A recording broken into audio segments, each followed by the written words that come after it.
Dear students, हम लोगों ने अब तक संविधान के 4 वीडियो क्लासेस हमने देखी है। आज हम 5वीं वीडियो क्लास की बात करेंगे। इस 5वीं वीडियो क्लास में हम टॉपिक लेंगे नीति निदेशक तत्व व मौलिक कर्तव्य। इनके बारे में हम कुछ भी जाने, समझे या पढ़े इससे पहले एक त्रुटि, एक गलती में सुधार कर लेते हैं। देखिए, पार्ट 4 जो हमने पढ़ा था, उस भाग 4 के वीडियो में हमने मौलिक अधिकार पढ़े थे। मौलिक अधिकारों के इस चैप्टर में आपको जितनी विषय वस्तु दी गई है, मैं आपको दोबारा से रिपीट कर दूं, सब कुछ प्रमाणित है, सही है। एक छोटी सी त्रुटि, गलती एक जगह पर रह गई, वो ये थी अनुच्छेद 31 जो है, याद रखिएगा, अनुच्छेद 31 इसमें संपत्ति का अधिकार था, जो कि 44वें संविधान संशोधन 1978 द्वारा हटाया गया। इस पार्ट 4 में भी हमने ये बात सही रखी है, सही है, बिल्कुल सही है, करेक्ट है, परंतु एक जगह पर मिस्टेक से ये संपत्ति का अधिकार हमने अनुच्छेद 30 में बता दिया था। इसके लिए मैं क्षमा प्रार्थी हूं और मैं उम्मीद करूंगा कि आप इस त्रुटि को सुधार लेंगे। पार्ट 4 की उस त्रुटि को सुधार लीजिएगा। अनुच्छेद 30 में नहीं, संपत्ति का अधिकार अनुच्छेद 31 में ही था, यही सही है। अनुच्छेद 31, अनुच्छेद 30 जो है वो शिक्षा व संस्कृति के अधिकार के तहत मौलिक अधिकार 5वां जो था, उसके तहत उसमें भाषा लिपि की वो जो बात आती है, वो सब कुछ उसमें शामिल है। हमें यहां यह ध्यान रखना है कि ये अनुच्छेद 31 संपत्ति का अधिकार अनुच्छेद 31 में था। नीति निदेशक तत्व ये हमारे संविधान के भाग 4 में उल्लेखित है। कौन से भाग में है? भाग 4 में। ये हमारे संविधान के 4थे भाग में है। यहां अनुच्छेद 36 से लेकर के और अनुच्छेद 51 तक है। 36 से लेकर कहां तक है? अनुच्छेद 51 तक। क्या है आखिरकार नीति निदेशक तत्व, जरा हम ये तो देखें। हमने मूल अधिकार पहले समझे थे कि वो व्यक्ति को संविधान के द्वारा दिए गए अधिकार होते हैं।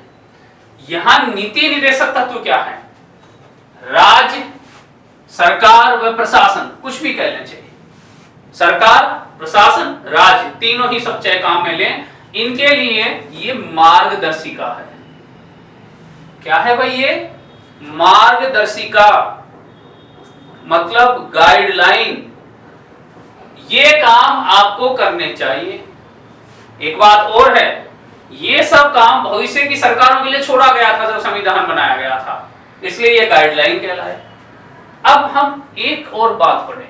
इसमें से यूपीएससी के एग्जाम्स में और अलग अलग रेलवे, पीएससी, एसएससी के एग्जाम्स में भी सवाल आते हैं। नीति निदेशक तत्व व मूल अधिकारों में अंतर, डिफरेंस क्या है दोनों में? अंतर जरा देखते हैं भाई। पहला अंतर लीजिए, नीति निदेशक तत्व अर्थ में हमने देख लिया ना, अंतर क्या है? राज्य के लिए मार्गदर्शिका है। मूल अधिकार क्या थे? राज्य के विरुद्ध व्यक्ति को प्राप्त है, यानी ये राज्य के विरुद्ध व्यक्ति को संरक्षण की गारंटी देते हैं कि भाई आपका भला होगा सरकार और प्रशासन के द्वारा। यहां पर भी बात तो भले की है, परंतु ये उनके लिए सिर्फ गाइडलाइन है। दूसरा अंतर, नीति निदेशक तत्व जो है ये वाद योग्य नहीं है भाई। ये थोड़ा कानूनी शब्द है, वाद योग्य नहीं है। मतलब क्या है इसका? अर्थात उल्लंघन की स्थिति में न्यायालय की शरण नहीं ली जा सकती है। अगर कोई राज्य, कोई सरकार भारत में नीति निदेशक तत्वों को नहीं मानती है, स्वीकार कर देती है, तो न्यायालय की शरण नहीं ली जा सकती। अब हम यहां आते हैं, मूल अधिकार की बात कर लें। इसे तो हम पढ़ ही चुके थे ना, ये वाद योग्य है भाई। अगर मूल अधिकार को कोई नहीं स्वीकार करता है, सरकार या प्रशासन, तो व्यक्ति कोर्ट में जा सकता है। हमने पढ़ा था मूल अधिकारों में छठा मूल अधिकार संवैधानिक उपचारों का अधिकार, वो सब इसी का एक वृहत हिस्सा है, इसलिए यहां न्यायालय की शरण ली जा सकती है। तीसरा अंतर है, नीति निदेशक तत्व है भाई ऐच्छिक, ऐच्छिक का मतलब है कि ये सामाजिक आर्थिक विकास के लिए, सामाजिक आर्थिक और राजनीतिक न्याय की प्राप्ति के लिए यह सरकार लागू कर सकती है, पर अनिवार्य नहीं है कि करे ही, आप बातें नहीं कर सकते। इसलिए इनकी प्रवृत्ति ऐच्छिक है। मूल अधिकार ये अनिवार्य है भाई, ये व्यक्ति के विकास व स्वतंत्रता के लिए आवश्यक है और ये लागू होने ही होने चाहिए, यह जरूरी है। चौथा अंतर, यह अंतर याद रखिएगा, यह सवालों में भी आता है। नीति निदेशक तत्व है सकारात्मक। सकारात्मक मतलब ये जरूरी है, इसलिए क्योंकि इन पर कोई बंधन नहीं है, इसलिए ये सकारात्मक कहे जा सकते हैं और ये जरूरी भी है देखा जाए तो। पर फिर भी इन्हें भविष्य के लिए छोड़ा गया था। यहां पर किसी पर कोई बंधन नहीं लगाया गया है और इनकी प्रवृत्ति भी किसी को किसी चीज के लिए रोकना नहीं थी, सिर्फ विकास में सहायक होना था। मूल अधिकार अपनी प्रकृति से नकारात्मक है, क्योंकि मूल अधिकार राज्य पर, सरकार पर और दूसरे व्यक्तियों पर भी बंधन लगा सकते हैं यदि वो किसी के अधिकारों का हनन करे या उल्लंघन करे तो। अब पांचवा अंतर ले लेते हैं। नीति निदेशक तत्व लिए गए हैं भाई आयरलैंड से। कहां से लिए गए? आयरलैंड से। ये हम पहले भी पढ़ चुके हैं। मूल अधिकार कहां से लिए गए? यूएसए से, यानी संयुक्त राज्य अमेरिका से लिए गए हैं। सबसे पहले देखेंगे अनुच्छेद 36। सबसे पहला अनुच्छेद यही है इस भाग का। अनुच्छेद 36 में परिभाषा है दो बातों की, किसकी भाई? नीति निदेशक तत्व की।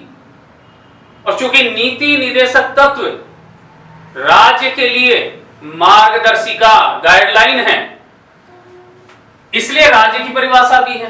पर यहां यह भी दिया गया है कि राज्य की वही परिभाषा है जो भाग 3 में है। भाग 3 क्या था भाई? मूल अधिकार, जो हम पहले ही पढ़ चुके हैं। तो मूल अधिकारों के चैप्टर में जो राज्य की परिभाषा दी गई है वो ही राज्य की परिभाषा यहां पर भी उल्लेखित है। अब है अनुच्छेद 37।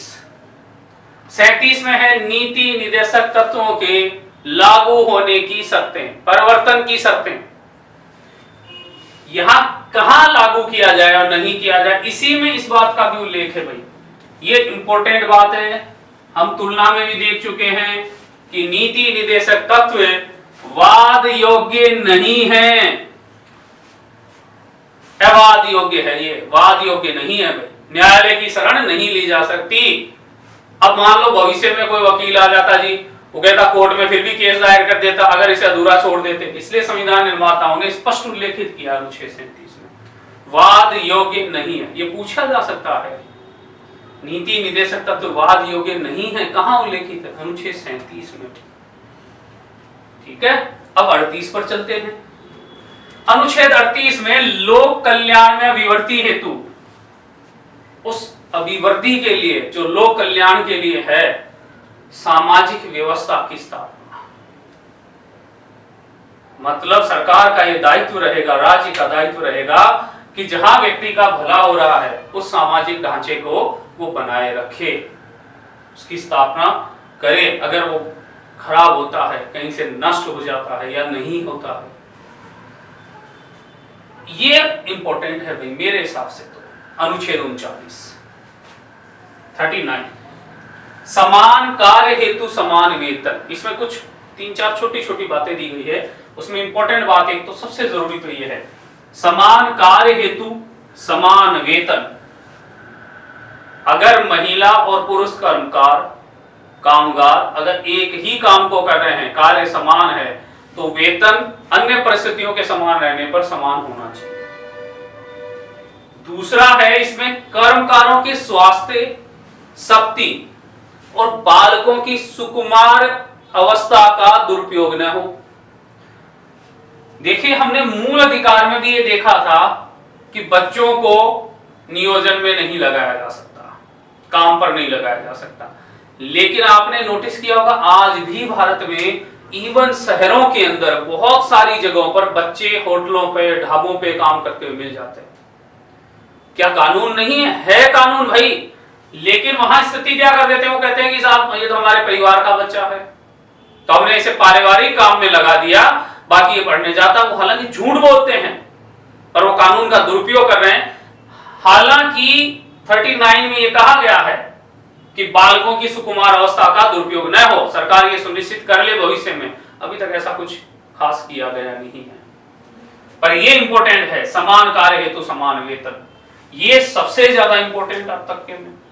आर्टिकल 39 के 39 के निःशुल्क विधिक सहायता व समान न्याय, फिर से इसे रिपीट कर दूं, निःशुल्क विधिक सहायता व समान न्याय, ये काफी सारे एग्जाम्स में पूछा गया सवाल है, इसलिए इसे याद रखिएगा। अनुच्छेद 40, अनुच्छेद 40 में है भाई ग्राम पंचायतों का संगठन। देखिए इस अनुच्छेद को बाद में लागू कर दिया गया 73वें संविधान संशोधन के द्वारा। यह अनुच्छेद आज संवैधानिक तौर पर लागू है भाग 9 के अंदर। अब हम बात करें अनुच्छेद 41 की।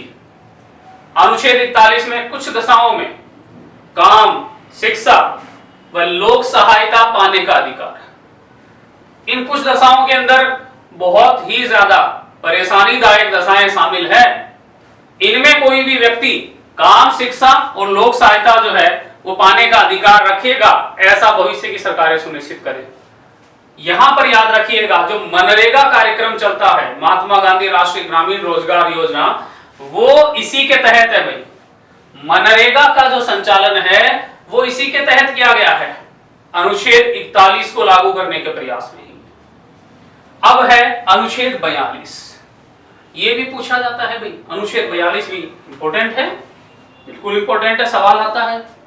काम की न्याय संगत व मानवोचित दशाएं, यानी कोई कर्म का जहां काम करे उसके साथ न्याय संगत व्यवहार हो और मानवोचित, मानव के लिए उचित दशाएं लागू। इसके साथ जोड़ा गया प्रसूति सहायता का प्रावधान। याद रखिएगा आजकल जो मैटरनिटी लीव की बात आती है महिला कार्मिकों के लिए, वो प्रसूति सहायता मैटरनिटी लीव और साथ में जो आंगनवाड़ी और इन सब के तहत गर्भवती महिलाओं को जो सहायता मुहैया करवाई जाती है वो सब इसी का प्रयास है। आप लोग जान करके आश्चर्यचकित रहेंगे, राजकीय कर्मचारियों में तो अब पुरुषों को भी पितृत्व अवकाश दिया जाता है 15 दिन के लिए, यदि उनकी पत्नी संतान को जन्म देती है, ताकि वो अपनी पत्नी को जाकर के और सहायता दे सके, और ये सवैतनिक अवकाश होता है।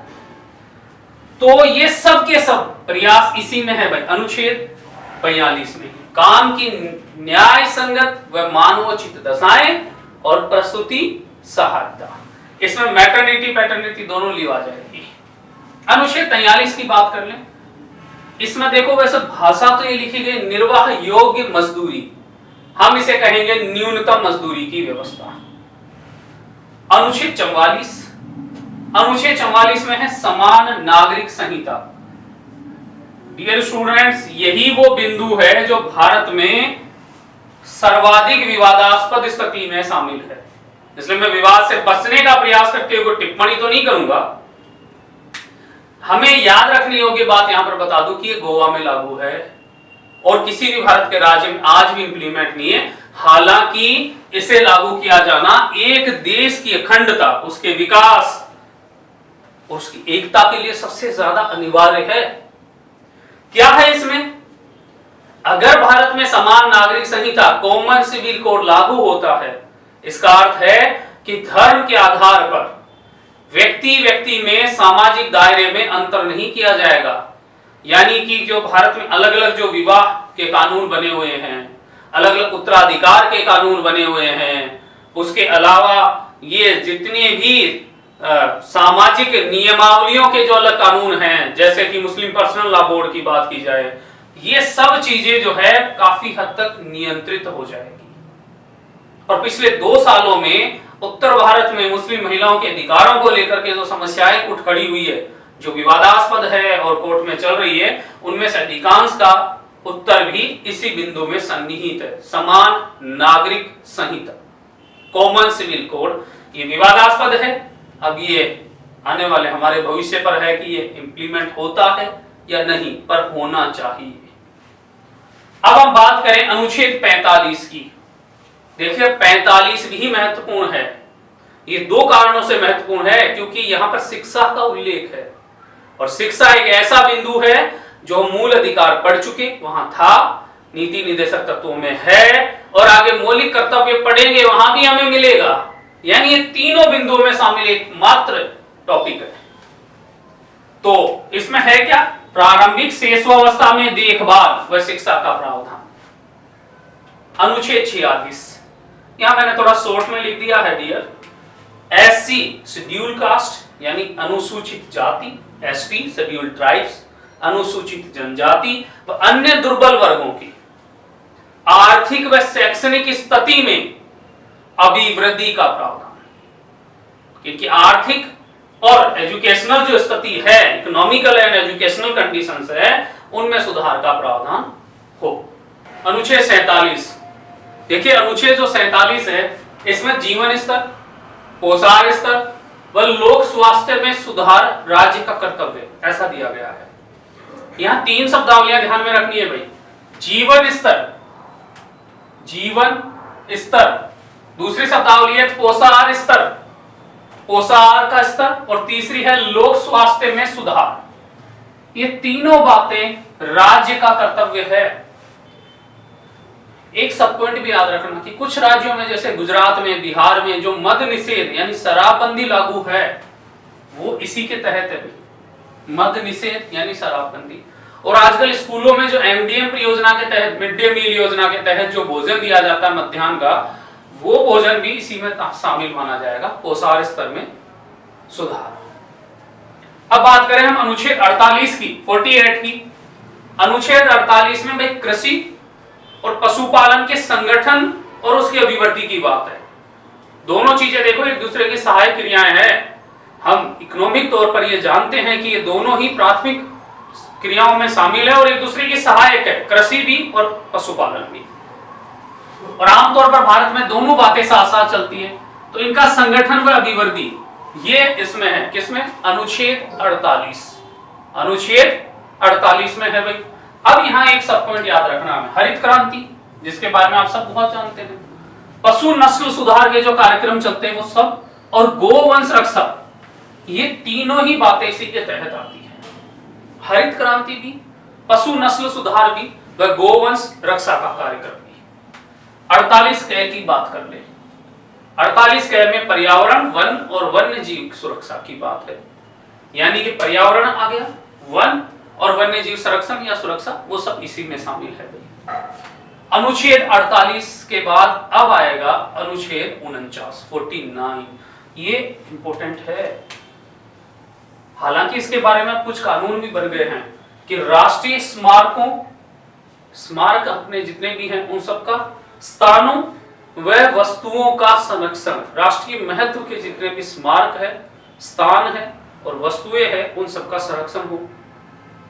हम लोगों ने कई बार ये बात नोटिस की होगी, एक नागरिक के नाते यहां बीच में जोड़ना चाहूंगा, जितने भी राष्ट्रीय स्तर के स्मारक हैं, हमारे महत्व के स्मारक हैं, पुरातात्विक स्थल होते हैं, उन सब पर ना आज भी हमारे यहाँ एक मानसिकता फलीभूत होती है। हम वहां जाते हैं, दो काम पक्का करते हैं, एक कचरा गंदगी फैलाने का, जिसमें यहां तक कि पेशाब या शौच करना भी शामिल है, और दूसरा उससे भी ज्यादा शोचनीय कर्म करके आते हैं। वो ये है कि सबके सब अपनी प्रेम गाथाएं उस पर अंकित कर देते हैं ना, वो डायग्राम से बनाते हैं और किसी का नाम और फिर खुद का नाम लिख करके अपने आप को अमर समझ लेते हैं। ये हमारी एक निकृष्टतम घटिया मानसिकता का ही सूचक है, परिचायक है। हमें इन सब चीजों से बचना ही चाहिए, क्योंकि हमारे राष्ट्रीय स्मारक, हमारी राष्ट्रीय महत्व के स्थान और वस्तुएं, ये सब टूरिस्टों के तौर पर विदेशी भी देखने के लिए आते हैं। ये हमारी सभ्यता के सूचक हैं, हमारे उस गौरवशाली अतीत के सूचक हैं, इसलिए हमें इनका संरक्षण करना ही चाहिए। नागरिक के नाते भी हमारा कर्तव्य है और यहां भी शामिल है। अनुच्छेद 50 कार्यपालिका से न्यायपालिका का पृथक्करण। देखिए हम अगले भाग में पढ़ेंगे, सरकार के 3 महत्वपूर्ण अंग होते हैं, व्यवस्थापिका जिसमें संसद और राज्य स्तर पर राज्य विधानमंडल है, कार्यपालिका इसमें केंद्र सरकार और फिर राज्य स्तर पर राज्य सरकारें शामिल है, और व्यवस्थापिक पालिका के और कार्यपालिका के बाद तीसरा अंग आता है न्यायपालिका।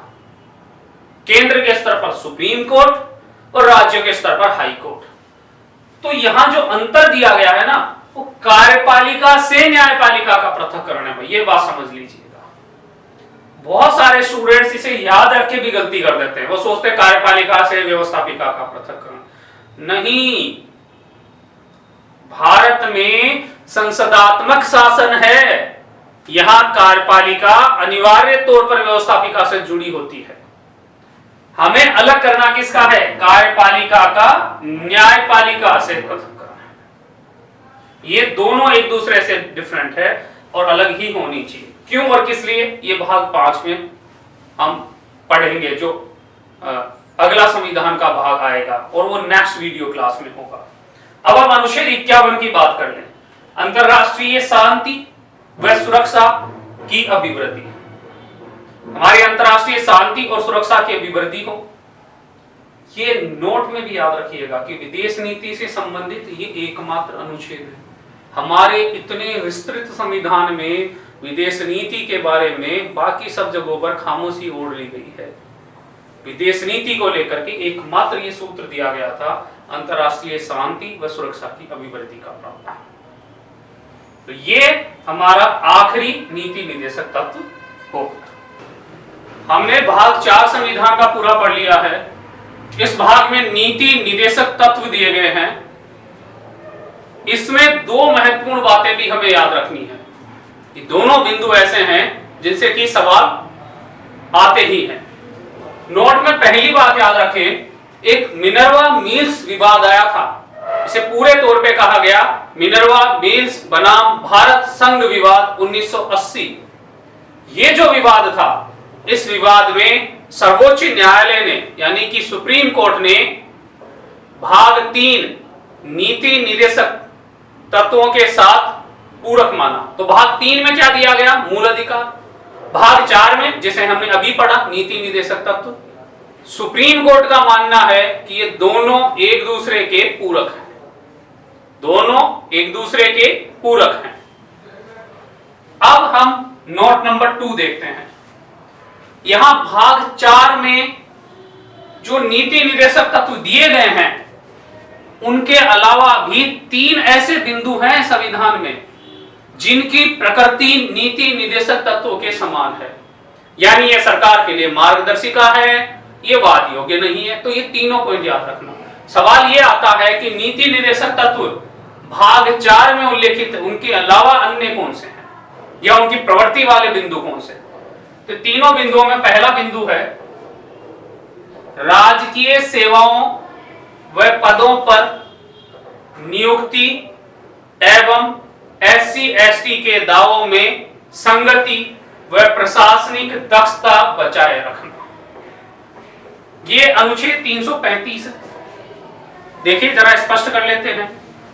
इस अनुच्छेद में यह दिया गया है कि शेड्यूल कास्ट और शेड्यूल ट्राइब्स, अनुसूचित जाति और जनजाति को राजकीय सेवा में जो नियुक्ति दी जा रही है, उसमें और प्रशासनिक दक्षता के बीच संगति बनाए रखी जाए। दूसरा, इसमें मातृभाषा में प्राथमिक शिक्षा, वैसे तो केवल इतना ही है मातृभाषा में शिक्षा, पर यहां प्राथमिक शिक्षा से ही संदर्भ है। यह अनुच्छेद 350 क में है कि बच्चों को मातृभाषा में ही शिक्षा प्रारंभ की जाए जहां तक संभव है। अनुच्छेद 351 भी इसी प्रवृत्ति का यह तीसरा बिंदु होगा, हिंदी भाषा का विकास व प्रसार। हिंदी जो भाषा है, इस हिंदी भाषा का विकास और प्रसार भी नीति निदेशक तत्वों की जैसी ही प्रवृत्ति का बिंदु है जो अनुच्छेद 351 में उल्लेखित है। यानी स्टूडेंट्स, अगर यह पूछा जाता है कि नीति निदेशक तत्व भाग 4 के अलावा भी और कौन से बिंदु हैं, तो 3 बिंदु हमें याद रखने हैं। अनुच्छेद 335 जिसमें SC/ST की नियुक्ति और प्रशासनिक दक्षता की संगति की बात है। अनुच्छेद 350 क जिसमें मातृभाषा में शिक्षा की बात है, और अनुच्छेद 351 जिसमें हिंदी भाषा के प्रसार और विकास की बात है। स्टूडेंट्स, मैं उम्मीद करता हूं कि आपको नीति निदेशक तत्व अच्छे से समझ आ गए होंगे। अब हम पढ़ेंगे मौलिक कर्तव्य। मौलिक कर्तव्य हमारे संविधान के भाग 4 क में, याद रखिएगा, भाग 4 क में अनुच्छेद 51 क इसमें उल्लेखित है कि भाग 4 क है और उसमें भी अनुच्छेद 51 क। देखिए ये डिजिट क्यों दी गई, 4 क फिर 51 क, इसका कारण था क्योंकि ये मूल संविधान में नहीं थे। ये स्टूडेंट्स याद रखिएगा, बहुत बार सवाल आता है कि मूल अधिकार, मूल कर्तव्य और नीति निर्देशक तत्वों में से कौन सा भाग मूल संविधान में नहीं था। तो मूल कर्तव्य या मौलिक कर्तव्य ही नहीं था। ये कब आए, 42वें संविधान संशोधन 1976 द्वारा। उस समय इंदिरा गांधी सरकार थी और ये आपातकाल की स्थिति थी भाई, और इसी आपातकाल के दौरान ही ये मूल अधिकार जोड़े गए। कई किताबों में इन्हें 1977 दिया जाता है। देखिए ये संविधान संशोधन संसद ने 1976 में ही पास कर दिया था, लेकिन कोई भी संविधान संशोधन राष्ट्रपति की स्वीकृति के बाद लागू होता है और इसे लागू किया गया था 3 जनवरी 1977 को। तो ये आएगा तो 1976 का ही माना जाएगा। तो ये 1976 संविधान में जो 42वां संविधान संशोधन था उसके द्वारा इसे जोड़ा गया। किसने सिफारिश की थी जोड़ने की, ये भी सवाल आता है भाई। सरदार स्वर्ण सिंह समिति, देखिए सारे ऐसे, सरदार स्वर्ण सिंह समिति, ये सरदार स्वर्ण सिंह समिति ने सिफारिश की थी कि मौलिक कर्तव्य जोड़े जाएं, इसलिए ये जोड़े गए। कहां से लिए हमने, सोवियत संघ के संविधान से लिए थे, जिसे आजकल रूस कहते हैं। डियर स्टूडेंट्स, यहां भी कई लोग गलती कर बैठते हैं, वो सोचते हैं कि रूस के संविधान से लिए गए थे। देखिए 1976 में रूस नाम का कोई देश दुनिया में था ही नहीं। ये मूलतः सोवियत संघ था जो बाद में 15 टुकड़ों में बंट गया। इसका सबसे बड़ा टुकड़ा आजकल रूस कहलाता है। कितने मौलिक कर्तव्य जोड़े गए 1976 में, 10। कितने जोड़े गए थे, 10। तो जो मूल सवाल बनने वाली बातें वो तो ऊपर ही आ गई। मौलिक कर्तव्य कहां है, भाग 4 क में अनुच्छेद 51 क। कब जोड़े गए, 42वें संविधान संशोधन 1976 के द्वारा। किसकी सिफारिश पर, सरदार स्वर्ण सिंह समिति की सिफारिश पर। कितने जोड़े गए, तो 10 जोड़े गए भाई। कहां से लिए हमने, सोवियत संघ से लिए। 10 क्या क्या थे वो जरा देखते हैं। पहला देखो, भारत में अगर हम सर्वोच्चता की बात करें तो सबसे सर्वोच्च हमारा संविधान ही माना जाता है। तो पहला मौलिक कर्तव्य यही है, संविधान, संवैधानिक आदर्शों, संस्थाओं, राष्ट्र ध्वज और राष्ट्रगान का आदर करें।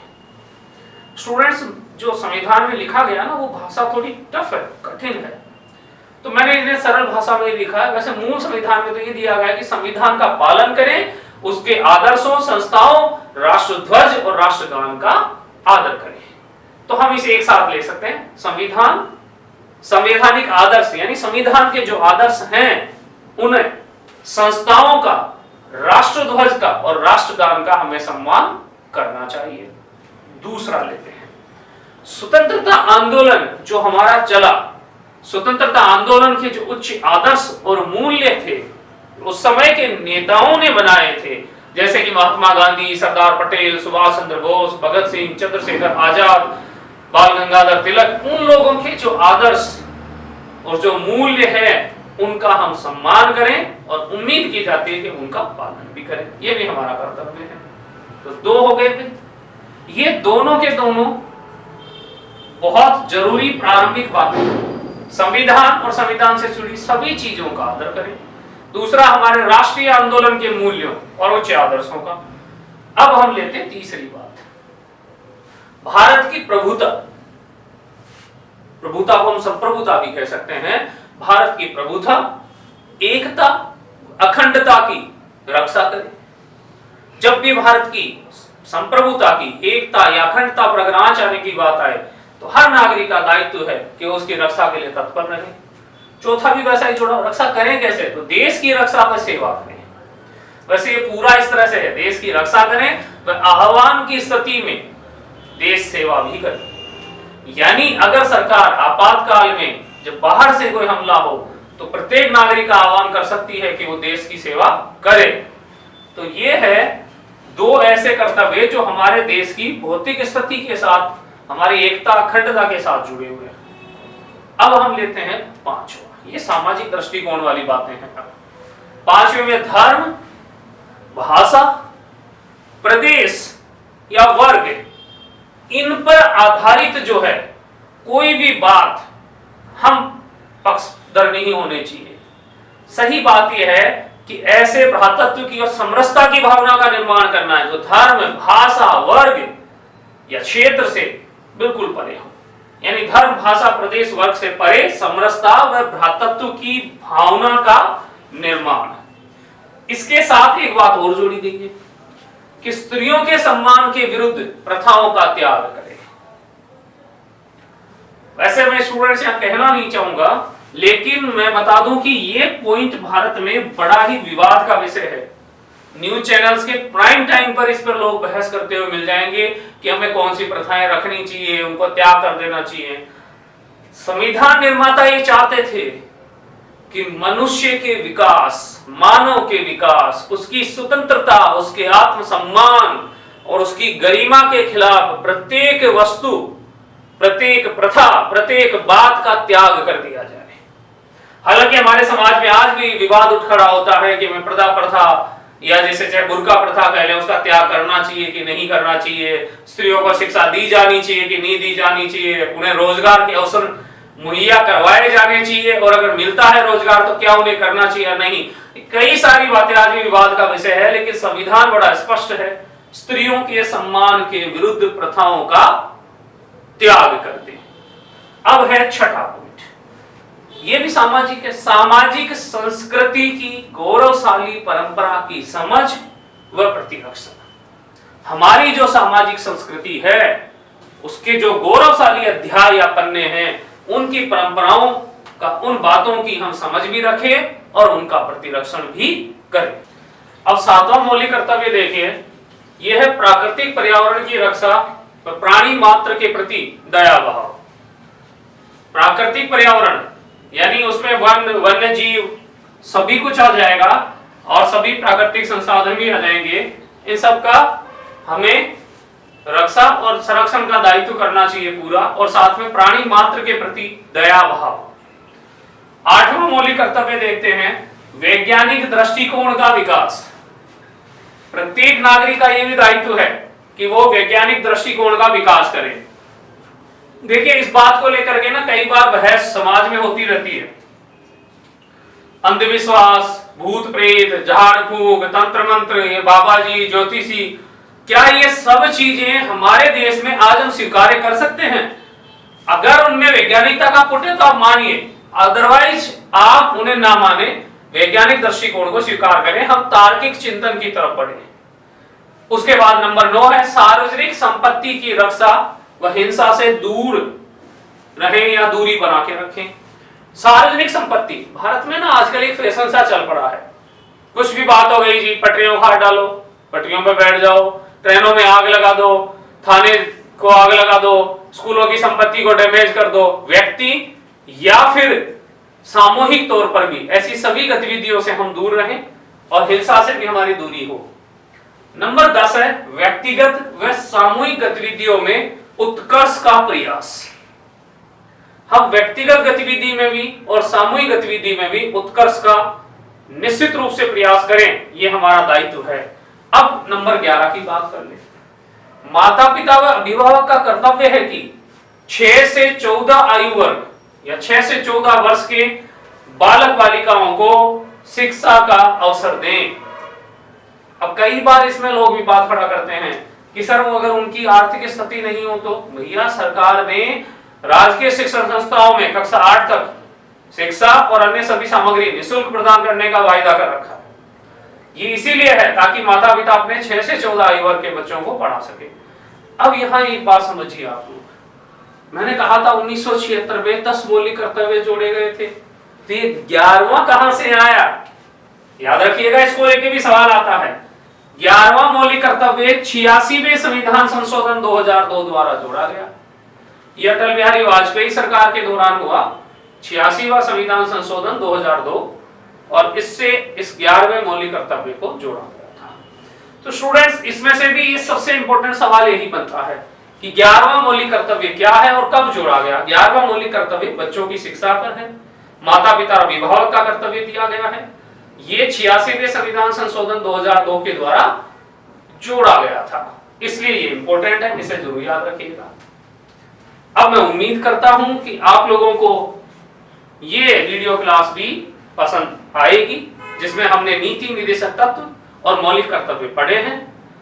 आपने हमारा चैनल सब्सक्राइब कर लिया तो आप अपने मित्रों और अन्य सभी लोगों को भी इस बारे में बताएं, और अगर सब्सक्राइब नहीं किया है तो अभी सब्सक्राइब कर लें, सब्सक्राइब बटन दबाएं और हमारा चैनल सब्सक्राइब कर लें। So thank you very much.